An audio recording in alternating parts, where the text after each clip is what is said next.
Hello everyone, we are excited to present our project on facial emotion recognition, a deep learning application to classify human emotions using facial expressions. We used the FER 2013 dataset, a well-known benchmark for facial emotion recognition tasks. This dataset contains images of faces categorized into various emotions. However, our initial exploration revealed an imbalance in class distribution, which could impact model performance.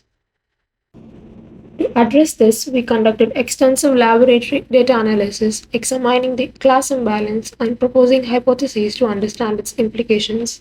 Using statistical tests, we validated our observations and planned the necessary pre-processing steps.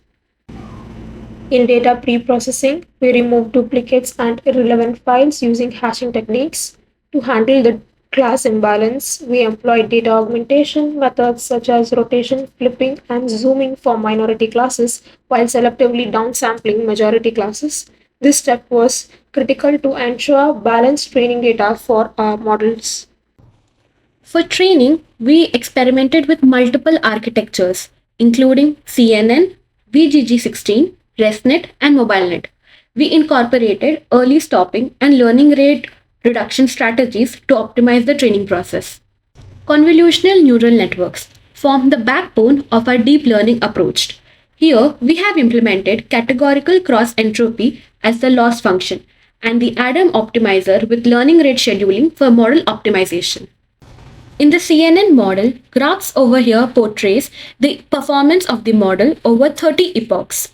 On the left side, the training loss decreases consistently from 0.8 to 0.4, indicating steady learning, while the validation loss starts at around 1.1 and stabilizes at 0.9 after initial fluctuations. On the right, the training accuracy improves from approximately 70% to 85%, showing strong performance on the training data. While on the other hand, the validation accuracy starts at about 57% and stabilizes near 70%.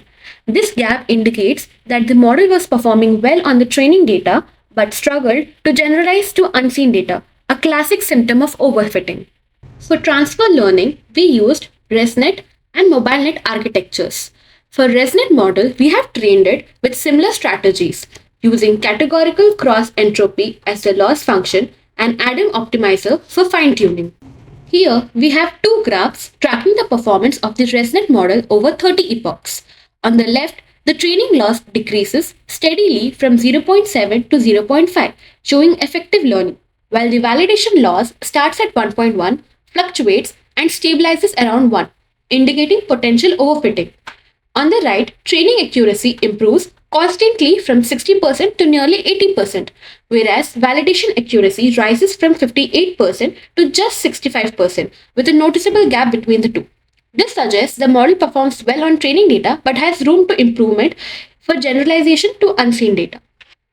Given the limitations of our previous models, we opted to use MobileNet as our primary model. Now we will showcase the results achieved with the MobileNet model.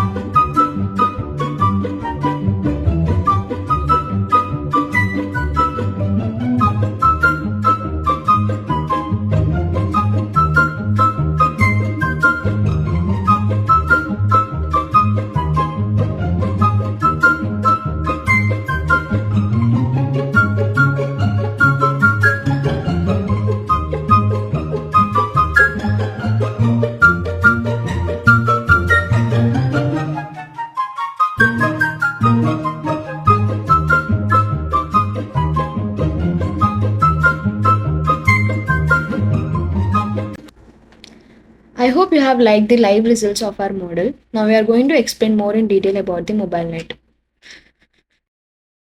The Adam optimizer is widely used in deep learning due to its adaptive learning rate properties, combining the advantages of AdaGrad and RMS prop. It adjusts the learning rate for each parameter based on first and second movements of the gradients, helping the model converge faster and more efficiently, particularly in complex models like MobileNet. For classification tasks, the categorical cross entropy loss function is commonly used. as it measures the difference between the predicted class probabilities and the actual class labels. This loss function guides the optimizer in minimizing prediction errors, driving the model towards better accuracy with each iteration. This graph showcases the strong performance of the MobileNet model over 15 epochs. On the left, the training loss decreases steadily from zero point 0.5 to zero point 0.3, reflecting effective learning. The validation loss, while fluctuating slightly between zero point 0.7 and zero point 0.8, remains stable overall, indicating reliable generalization. On the right, the training accuracy improves consistently from 82.5% to 87.5%, and the validation accuracy, despite minor fluctuations, progresses to stabilize around 75%, highlighting the model's robust performance as our primary choice. We hope you enjoyed learning about our project. Thank you.